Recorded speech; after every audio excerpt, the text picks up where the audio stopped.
Nós vamos começar a nossa exposição dessa noite orando e pedindo a iluminação do nosso Deus e a direção do seu Espírito Santo para tudo que nós iremos fazer aqui. Ó Deus, Deus que prometeu escutar as nossas orações, chegamos-nos a Ti na mediação de Cristo e suplicamos que Teu Espírito Santo nos conduza no estudo da Tua Palavra. Nós sabemos que, sem que Ele aplique essa palavra nos corações, será apenas um mero exercício acadêmico, mas nós queremos mais, nós queremos ser tocados por Tua Palavra, motivados por ela, transformados e orientados por ela, consolados por ela. E nós sabemos que isso é obra do Teu Espírito Santo. Por isso nós pedimos que pela Tua graça Tu concedas que Ele atue poderosamente em nosso meio. Nós oramos por aqueles queridos que nos acompanham, que nos seguem, oramos pelos aflitos, pelos abatidos, pelos que estão doentes, ó Deus. Nós oramos por aqueles que têm sofrido com a perda de entes queridos no meio dessa pandemia. Oramos também pelo nosso país, pela recuperação econômica, oramos pelas autoridades em todos os níveis. E oramos pela Tua Igreja, aqui no Brasil. Dá-nos um verdadeiro avivamento espiritual. Purifica a Tua Igreja, fortalece-a no meio das crises. É o que pedimos em nome de Jesus. Amém. Vamos abrir, queridos, a palavra de Deus na carta de Paulo aos Filipenses e nós vamos do capítulo 1, verso 3 até o capítulo 1, verso 11, de 3 a 11. Ouçamos a leitura. Dou graças ao meu Deus por tudo o que lembro de vocês, fazendo sempre com alegria súplicas por todos vocês, em todas as minhas orações. Dou graças pela maneira como vocês têm participado na proclamação do Evangelho, desde o primeiro dia até agora. Estou certo de que aquele que começou boa obra em vocês, há de completá-la até o dia de Cristo Jesus. Aliás, é justo que eu assim pense de todos vocês, porque os trago no coração, seja nas minhas algemas, seja na defesa e confirmação do Evangelho, pois todos vocês são participantes da graça comigo. Pois Deus é testemunha da saudade que tenho de todos vocês no profundo afeto de Cristo Jesus. E também faço esta oração, que o amor de vocês aumente mais e mais em conhecimento e toda percepção, para que vocês aprovem as coisas excelentes e sejam sinceros e inculpáveis para o dia de Cristo, cheios do fruto de justiça que vem por meio de Jesus Cristo, para a glória e louvor de Deus. Que o nosso Deus aplique a leitura da sua palavra no nosso coração e que use essa exposição para abençoar a nossa vida. Na exposição anterior, nós vimos algumas questões pertinentes à introdução dessa carta. Lembramos que sempre é muito importante ambientarmos qualquer escrito da Bíblia, Antigo ou Novo Testamento. Saber coisas como quem é o autor, a quem aquele livro foi destinado, em que ocasião ele foi escrito, qual a época em que foi escrito e os propósitos, tudo isso nos ajuda a compreender a mensagem daquele livro em particular e da Bíblia como um todo. Embora, é claro, às vezes nós não tenhamos todas essas informações.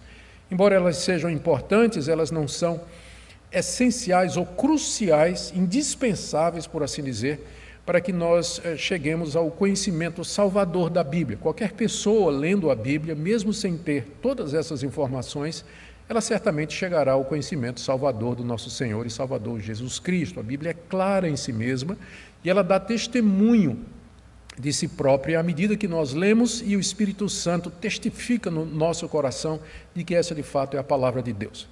Mas saber ter esse conhecimento adicional certamente nos ajuda a entender com mais profundidade e mais clareza aquilo que nos foi dado por escrito pelo nosso Deus mediante inspiração do Espírito Santo. Nós vimos que Filipenses é uma carta, nós vimos como as cartas eram feitas no século I, nós vimos que os apóstolos e líderes da igreja cristã se utilizaram muito desse recurso.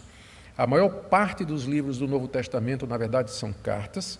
Nós vimos que Paulo escreveu essa carta quando ele estava preso em Roma, por volta aí do ano 62, uma data aí próxima disso, e que ele escreveu à igreja de Filipos, igreja que ele tinha fundado cerca de 10 anos atrás, e dirigiu a carta à igreja e aos seus líderes, bispos e diáconos que ali estavam. E Paulo escreveu para agradecer mais uma oferta que ele tinha recebido da igreja de Filipos e que havia sido trazida até ali, onde ele estava na prisão em Roma, por Epafrodito, um membro da igreja de Filipos e provavelmente também um dos seus líderes. E Paulo também aproveita para dar notícias suas, dos seus planos, e também para instruir a igreja de Filipos com relação a alguns problemas que provavelmente foram notificados por Epafrodito, como a falta de união que havia entre alguns dos membros da igreja de Filipos e também uma ameaça teológica, doutrinária, que pairava sobre a igreja com a chegada de alguns mestres judaizantes que insistiam na guarda da lei de Moisés como condição para a salvação.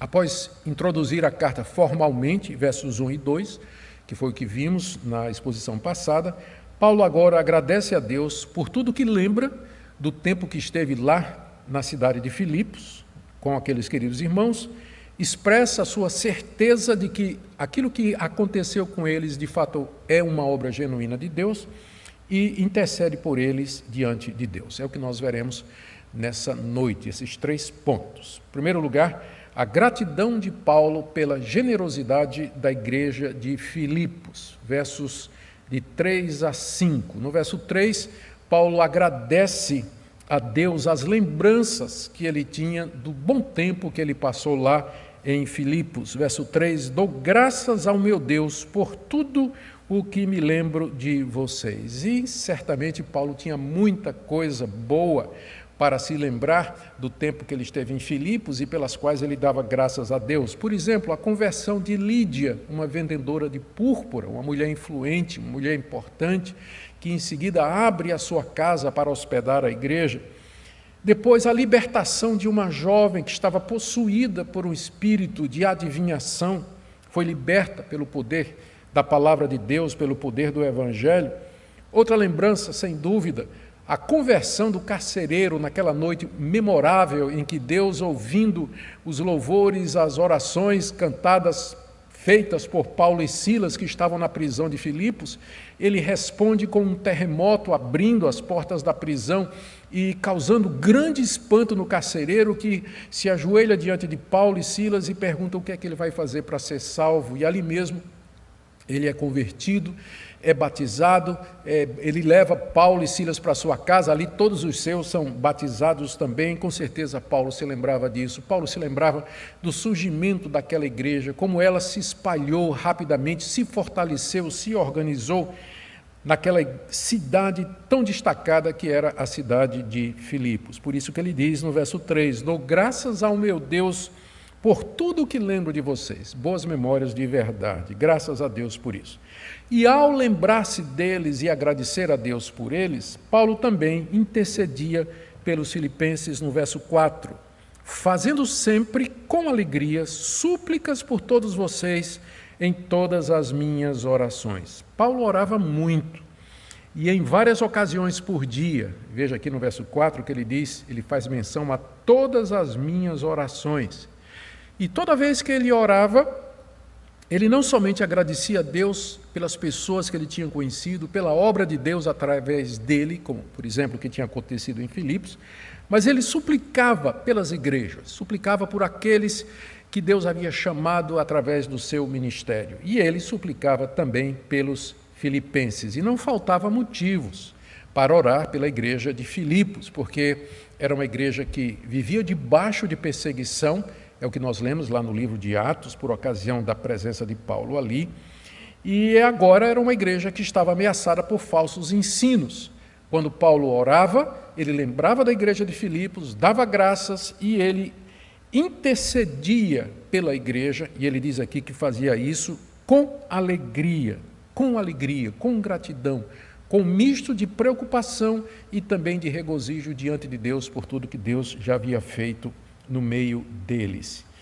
E ele também agradecia a Deus pela cooperação dos filipenses na proclamação do Evangelho. Veja aqui o verso 5, dou graças pela maneira como vocês têm participado na proclamação do Evangelho desde o primeiro dia até agora.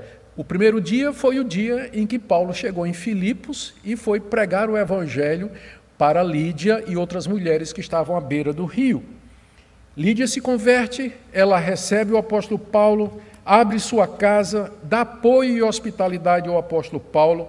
Desde aquele primeiro dia até agora, ou seja, até aquele momento em que Paulo estava na prisão, a igreja de Filipos colaborou com ele. Ele diz aqui que a igreja participou na proclamação do Evangelho. De que maneira? Através das ofertas que eles mandaram para o apóstolo Paulo. Primeiro, quando Paulo estava em Filipos, a igreja certamente o ajudava, e depois, quando Paulo partiu em viagem missionária, ele continuou a receber o apoio financeiro dos filipenses. Na verdade, eles eram a única igreja que mantinha ofertas consistentes para o apóstolo Paulo, que é o que Paulo diz aqui no capítulo 4, se você quiser, por gentileza, conferir aí na sua Bíblia, capítulo 4, a partir do verso 14, o apóstolo Paulo diz assim: no entanto, vocês fizeram bem em se associar comigo nas aflições. E como vocês, filipenses, sabem muito bem, no início da pregação do Evangelho, quando parti da Macedônia, nenhuma igreja se associou comigo nessa questão de dar e receber, exceto vocês somente. Porque até quando eu estava em Tessalônica, por mais de uma vez, vocês mandaram bastante para as minhas necessidades. Foi a única igreja que constantemente mantinha seu apoio financeiro ao apóstolo Paulo.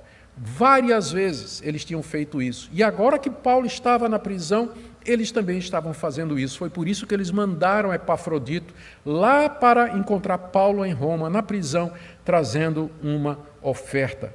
E dessa maneira, através do apoio financeiro deles, Paulo podia continuar a proclamar o Evangelho, como ele diz aqui. Por isso que ele agradecia, verso 5, dou graças à maneira como vocês têm participado na proclamação do Evangelho.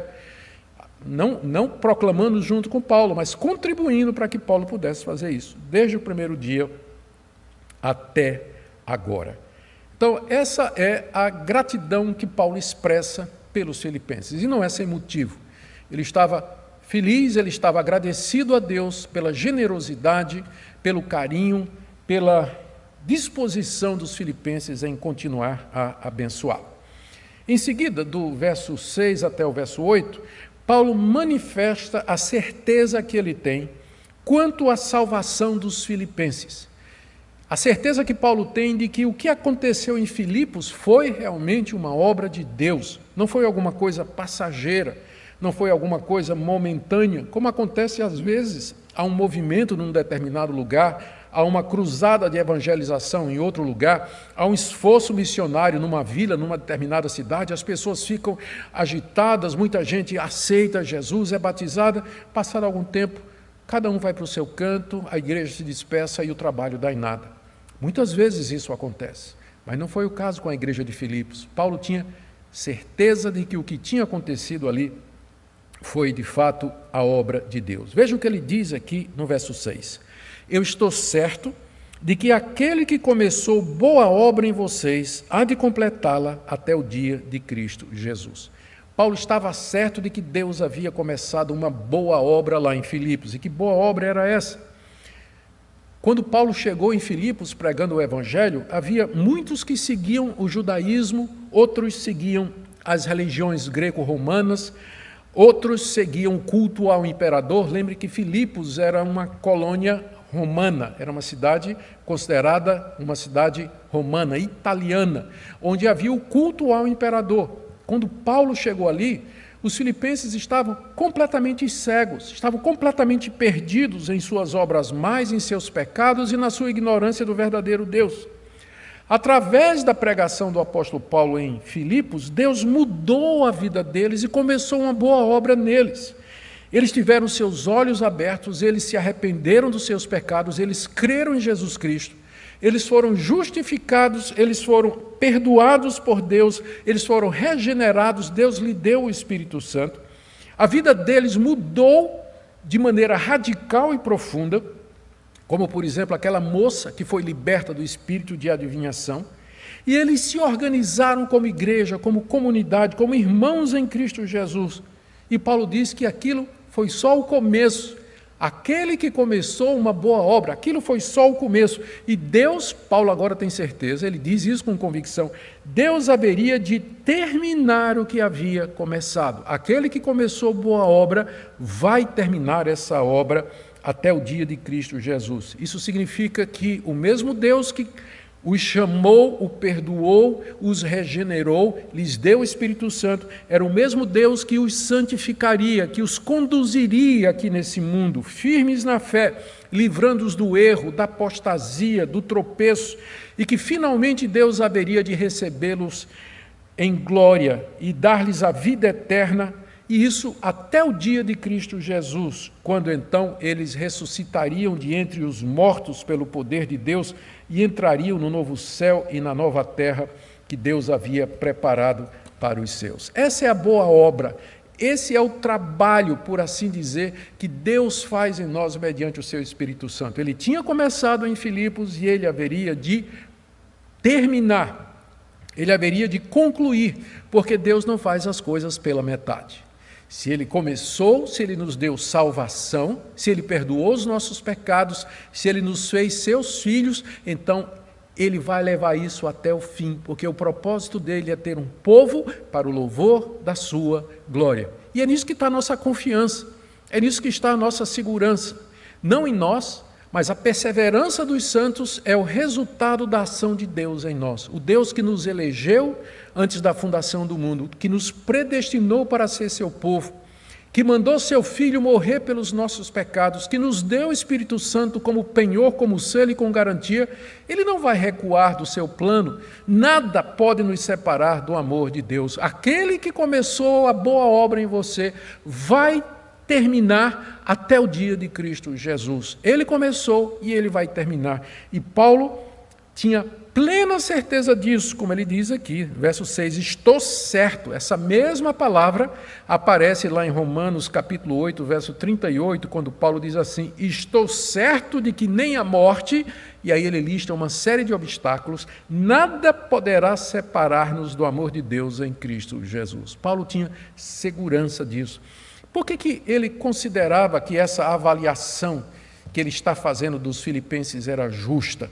Ele responde no verso 7, dizendo assim, aliás, é justo que eu assim pense de todos vocês, que eu pense isso, que Deus começou a obra em vocês, é uma obra verdadeira de Deus e que ele vai levar até o final. É justo que eu pense assim de todos vocês.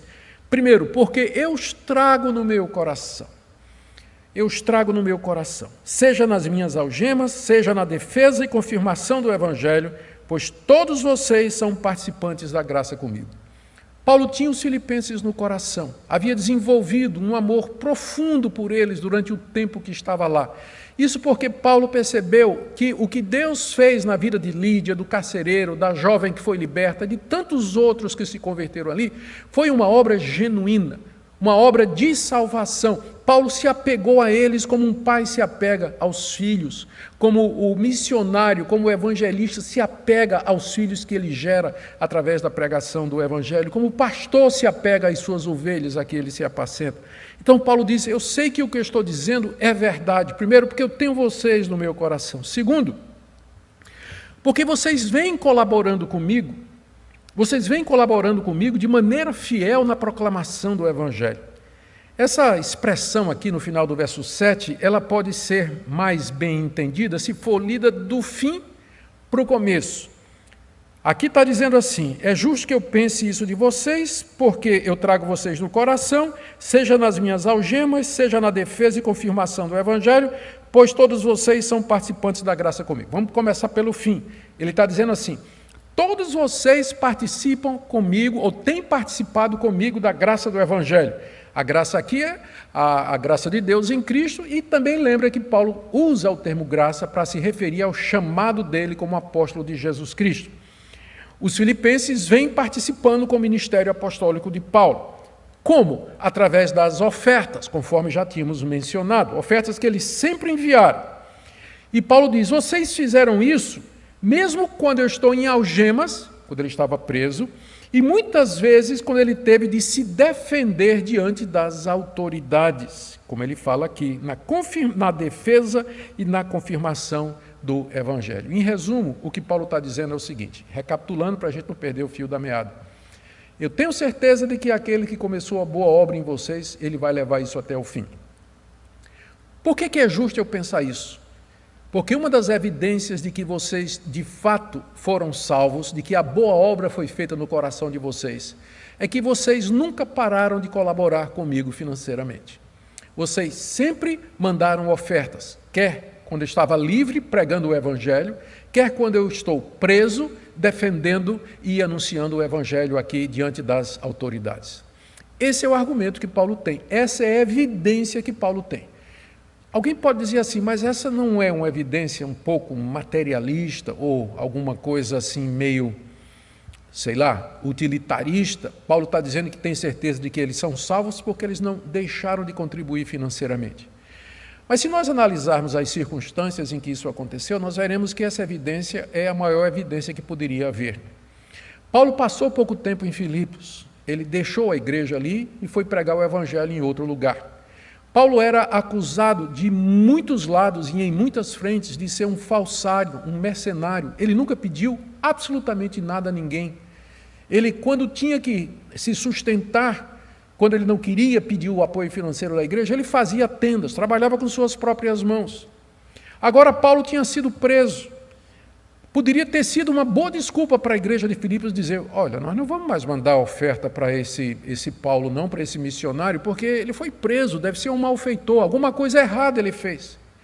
Ainda assim os filipenses continuaram crendo no apóstolo Paulo e demonstrando a confiança que eles tinham de que Paulo de fato era um pregador do Evangelho, ou que aquilo que Paulo tinha ensinado de fato era a verdade de Deus, eles demonstravam isso, apoiando financeiramente para que aquela verdade fosse espalhada em outros lugares. Então, da perspectiva de Paulo, e naquela situação, a contribuição continuada dos filipenses, mesmo quando ele estava preso, era a maior evidência que se poderia dar, de fato, da conversão deles, de que Deus tinha feito uma obra genuína no seu coração. Como alguém já disse, a parte mais difícil de se converter do ser humano é o bolso. Quando o bolso se converte, então nós podemos dizer que a conversão foi completa. Zaqueu que o diga, não é verdade? Conhece a história de Zaqueu? Aquele publicano ganancioso, voltado para o dinheiro. Quando ele recebe Jesus na sua casa, ele dá um banquete e de repente ele se levanta ali no meio e diz que ele vai devolver o que ele roubou e que vai dividir sua riqueza com os pobres. Só então Jesus Cristo disse, hoje veio salvação a essa casa. Geralmente o último ídolo a ser derrubado dos nossos corações é o ídolo das riquezas. É o ídolo do dinheiro, dos bens. Quando finalmente nós submetemos estas coisas voluntariamente a Deus. Quando nós dizemos a Deus, Deus, o que tenho pertence a Ti, usa para o Teu reino, usa para abençoar outras pessoas, socorrer os pobres e necessitados, aí é um bom sinal de que, de fato, o coração também já foi convertido. Onde está o teu tesouro, aí estará também o teu coração. Depois disso, Paulo termina essa parte no verso 8, dizendo quantas saudades ele tinha daqueles queridos irmãos. Veja só o verso 8. Deus é testemunha da saudade que tenho de todos vocês no profundo afeto de Cristo Jesus. Paulo usa aqui palavras afáveis para descrever o profundo sentimento, porque é isso que está no original. A palavra saudade não aparece aqui no grego, né? O que está dizendo literalmente é, eu tenho um profundo sentimento por vocês, e esse sentimento só podia ser de saudade. Paulo estava em Roma, eles estavam lá em Filipos, separados, já fazia 10 anos mais ou menos. Paulo então sentia esse profundo sentimento, tinha esse profundo sentimento por eles. E para deixar claro de que ele não está lisonjeando, Paulo chama Deus por testemunha aqui. Deus é testemunha, ele invoca a presença de Deus, a confirmação de Deus para aquilo que ele está dizendo. Paulo os amava com o amor de Cristo, profundo afeto de Cristo Jesus. Essa expressão profundo afeto, a língua grega significa, como está, por exemplo, na Almeida Revista e corrigida, a versão mais antiga da Almeida, ele diz assim: no entranhado afeto de Cristo Jesus. Entranhas é a palavra que está no grego aqui, porque naquela época, no mundo daquela época, as entranhas, as tripas, eram consideradas a sede das emoções, porque, de fato, é a primeira parte do nosso corpo que reage, né? Quando a gente tem uma emoção forte, dá um frio na barriga, não é verdade? Então, pensava-se que era aqui que residiam os sentimentos, por isso que aparece essa expressão entranhável afeto, quer dizer, um afeto profundo, lá do fundo do meu ser, que emana do íntimo da minha alma, do meu corpo. Era isso que Paulo sentia por aqueles irmãos, um amor entranhável, um amor profundo. Graças a Deus por isso. E agora vamos para a terceira parte da palavra de Paulo aqui, introdutória, que é Paulo ora por eles, do verso 9 até o verso 11. 9 a 11. Quando nós, antes de chegarmos aqui, antes de entrarmos na passagem, onde Paulo vai orar pelo progresso espiritual dos filipenses, notemos a certeza que Paulo tinha de que os filipenses eram convertidos, eram eleitos, e de que Deus haveria de guardá-los até o fim, não impediu o apóstolo Paulo de orar por eles, não é verdade? Não impedia. A certeza da eleição e da salvação não esfriou o zelo de Paulo em interceder pelos seus queridos filhos na fé. E o que Paulo pedia por eles? Paulo tinha certeza de que eles eram salvos. Ele tinha certeza de que Deus haveria de operar na vida deles e preservá-los até o fim. Isso não quer dizer que Paulo não tinha de interceder por eles e de clamar por eles, como se a soberania de Deus não precisasse ou dispensasse, melhor dizendo, dispensasse completamente a atividade humana. Paulo intercede por 3 coisas pelos filipenses. Primeiro, que o amor deles aumentasse mais e mais, verso 9. Também faço essa oração, que o amor de vocês aumente mais e mais em conhecimento e toda percepção. Deus vai completar a obra em vocês, mas eu oro para que esse Deus faça com que o amor de vocês aumente mais e mais. O amor de vocês para com o próprio Deus, o amor de vocês para com os irmãos em Cristo, o amor de vocês para com as pessoas ao seu redor que não são cristãs. Que ele aumente mais e mais em intensidade, que vocês se dediquem mais e mais, que vocês se sacrifiquem mais e mais pelos outros, e que aumente em abrangência, para que mais e mais pessoas sejam amadas por vocês e alcançadas com o Evangelho. Eu oro para que esse amor cresça em conhecimento e percepção, diz o apóstolo Paulo aí no verso 9. O que isso quer dizer? É que Paulo queria que esse amor ele crescesse com discernimento, porque amor sem discernimento, ele pode virar uma paixonite ou ele pode virar uma afeição que não tem um rumo correto. O amor tem que ser guiado pelo discernimento, por exemplo, na hora de contribuir, na hora de abençoar outros, na hora de ajudar as pessoas, precisa ter discernimento. Às vezes nós queremos ajudar uma pessoa que está passando necessidade e a gente acha que a melhor maneira é simplesmente comprar uma cesta básica e dar para aquela pessoa. O amor precisa ter discernimento para saber se o melhor é isso, ou procurar um emprego para aquela pessoa, ou de alguma forma ajudar aquela pessoa a fazer um curso que ela se prepare, se especialize para ter um emprego e ganhar o seu próprio pão. O amor precisa de discernimento e conhecimento. Essa é a oração do apóstolo Paulo. Eu oro que o amor de vocês aumente mais e mais em conhecimento e toda percepção. Porque é assim, veja aí o início do verso 10, que vocês aprovarão as coisas excelentes, vocês verão, vocês perceberão aquilo que é melhor. O amor com conhecimento e com percepção, ele faz as escolhas certas. Quem ajudar, como ajudar e de que maneira abençoar as outras pessoas. O segundo pedido que Paulo faz está no verso 10. Ele diz assim: eu oro para que vocês sejam sinceros e inculpáveis para o dia de Cristo. Mais uma vez eu quero chamar a atenção para você para esse ponto importante. No verso 6 ele disse assim: estou certo de que Deus, que começou a boa obra em vocês, vai completá-la até o dia de Cristo. E aqui no verso 10 ele diz: eu oro que vocês sejam sinceros e inculpáveis até o dia de Cristo. Como eu disse, a crença na soberania de Deus não anula a responsabilidade humana. Paulo estava certo de que Deus haveria de fazer aqueles santos perseverarem, mas isso não quer dizer que Paulo não tinha a obrigação, o dever e a responsabilidade e o privilégio de orar por eles, para que eles fossem sinceros, isto é, puros, sem malícia, intenções erradas, uma vida reta diante de Deus, e que eles fossem inculpáveis, pessoas a quem não se poderia atribuir escândalo, pessoas irrepreensíveis, servindo de testemunho do Evangelho ali na cidade de Filipos.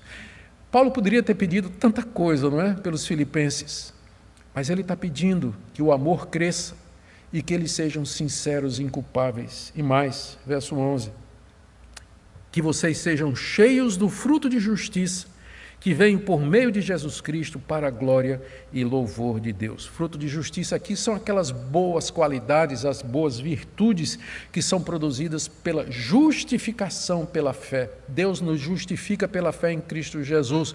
Essa justiça de Deus em nós, ela produz bons frutos, ela não é vazia, ela não é oca, ela não é inútil, ela traz resultados, ela traz boas obras como resultado. É isso que é o fruto da justiça. Deus nos justifica e como fruto disso vem as boas obras, vem o amor, vem toda aquela generosidade dos filipenses, todas aquelas atitudes que eles tinham para com os outros e particularmente para com o apóstolo Paulo. Paulo diz que esse fruto da justiça pelo qual ele ora, ele vem mediante Jesus Cristo, porque é só através de Cristo que algum bem reside em nós, e também eles são para a glória e louvor de Deus. Final do verso 11. Fazemos estas coisas não para merecer nada de Deus e não para nos exaltar, para sermos vistos pelos homens, mas porque nós queremos louvar e glorificar aquele Deus que começou a boa obra em nós e que haverá de terminá-la, completá-la até o dia de Cristo Jesus. Queridos, eu queria tirar algumas lições para nós aqui, já caminhando para o final. Primeiro, o que é que nós podemos aprender com o exemplo do apóstolo Paulo? O que é que Paulo nos ensina pelo seu exemplo aqui? Ele nos ensina a interceder pela vida dos irmãos em Cristo Jesus. Paulo estava preso, ele podia estar se lamentando, se vitimizando e orando só por ele para que Deus o livrasse do seu flagelo, da sua angústia. Mas ele tem tempo lá na prisão para interceder pelas pessoas, interceder pelos seus amigos, interceder pelos seus conhecidos, suplicar a Deus por eles. É isso que Paulo nos ensina pelo seu exemplo. Também a sermos gratos pelas bênçãos recebidas através de outros. Gratidão. Aqui nos versos iniciais do texto que nós lemos hoje, Paulo expressa sua profunda gratidão a Deus por tudo que ele passou lá entre os filipenses e também pelo sustento constante financeiro que os filipenses estavam mandando para ele, para que ele pudesse continuar vivendo. Nós aprendemos com Paulo a viver contente, mesmo em uma prisão. Paulo estava ali desprovido, Paulo estava ali sozinho, ele estava privado da sua liberdade, estava ali isolado, mas, entretanto, aquilo não secou o seu coração, aquilo não tornou um homem amargurado. Paulo é grato a Deus. A carta aos Filipenses é cheia dessa nota de alegria. Nós vamos ver quantas vezes ele o tempo todo está dizendo assim: regozijai-vos, alegrai-vos no Senhor. Ele diz isso várias vezes nessa carta. O que é que os filipenses nos ensinam pelo seu exemplo? Eles ensinam que a fé salvadora, ela produz mudança de vida. Como Lídia, o carcereiro e tantos outros lá em Filipos. Os filipenses nos ensinam que pessoas que foram salvas, elas se tornam generosas. Elas de fato se converteram e converteram o bolso, se tornaram generosas, abençoaram o apóstolo Paulo e outras pessoas. E essa passagem, ela nos ensina algumas coisas. Ela pode ser usada primeiro para explicar a doutrina da perseverança dos santos. É isso que nós queremos dizer quando nós falamos dessa doutrina, que aquele que começou a boa obra, o Deus que lhe chamou pelo Evangelho, o Deus que lhe converteu, que lhe deu salvação, é o mesmo Deus que vai lhe sustentar até o dia da sua morte, até o dia da vinda de Cristo Jesus, vai lhe receber como filho, vai lhe perdoar os pecados, finalmente lhe dar a vida eterna e a ressurreição dos mortos. Esse texto também nos fala a respeito da certeza da salvação, que ela não é algo superficial, mas a certeza de salvação se depreende ou se firma na mudança de vida, na santificação, no progresso e na perseverança dos crentes na fé e na doutrina. Pessoas que têm essas evidências em sua vida, elas podem afirmar a sua certeza de salvação, não por conta delas, mas por conta da graça e da misericórdia de Deus. Essa passagem também, ela nos ajuda a entender a doutrina da santificação progressiva e crescente, embora imperfeita. Veja que Paulo diz: eu oro para que o amor de vocês aumente mais e mais. Então, sempre há lugar para o nosso amor aumentar. O amor aqui sendo o resumo da vida santa, de uma vida cristã. Ele sempre vai aumentando. Nós sempre vamos crescendo aqui nesse mundo. Nunca chegaremos ao ponto da perfeição. A santificação é um processo imperfeito, incompleto, progressivo aqui nesse mundo. Nós nunca chegaremos ao estágio em que nós dizemos: já amamos o suficiente, não posso amar mais. Nós sempre vamos amar mais, sempre podemos fazer isso. E por último, essa passagem nos ensina essa relação harmoniosa, profunda, perfeita, misteriosa entre a soberania de Deus e a responsabilidade humana. A certeza da salvação, da eleição e da perseverança dos santos não nos impede de orar e buscar a Deus, e de pedir que Ele nos sustente, de pedir que Ele nos dê mais e mais do seu amor, que Ele nos faça retos e íntegros, para que nós possamos dar mais e mais frutos de justiça. A soberania de Deus não anula a responsabilidade humana. Eu creio que Deus vai me preservar, mas eu oro todo dia: Senhor, não me deixa cair. Não me deixa tropeçar. Minhas orações, eu creio, elas fazem parte dos decretos eternos de Deus, do seu plano fixado antes da fundação do mundo. Deus usa as orações do seu povo para cumprir os seus propósitos eternos. Dessa forma, a soberania de Deus se harmoniza suavemente com a nossa responsabilidade. Nossas ações, nossas decisões, nossas escolhas, nossas orações estão todas integradas ao plano soberano de Deus estabelecido antes da fundação do mundo, de forma que, ao final, nós vamos dizer: toda honra, toda glória e toda sabedoria pertence a Deus, e vamos perceber que realmente nós tomamos decisões e que nós oramos, e que isso não foi uma ilusão, mas foram fatos, foram atos reais que tiveram significado e que foram usados por Deus na tessitura da realidade, na composição da história do mundo como Ele a determinou. Oremos. Te damos graças, ó Pai, pela sabedoria que o Senhor deu ao apóstolo Paulo. Te damos graças pela profundidade do entendimento que ele teve. E te damos graças também que o Senhor lhe deu um coração quebrantado, cheio de amor, coração pastoral.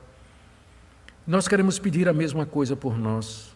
Dá-nos entendimento a teu respeito, dos teus caminhos, mas dá-nos também um coração grato, humilde, reconhecido, generoso. Nós oramos, ó Deus, por aqueles que estão passando por necessidades, que estão sofrendo. Consola-os, ó Deus, nessa noite. Manda provisão, sustento e ajuda, como o Senhor mandou Epafrodito até Roma levar uma oferta de amor da igreja dos Filipenses. Nós oramos, ó Deus, que o Senhor nos ajude a ver o Evangelho na sua amplitude, na sua profundidade, para que sejamos uma igreja preparada para os momentos difíceis que certamente virão sobre o nosso país. É o que nós te pedimos agradecidos em nome de Jesus. Amém e amém.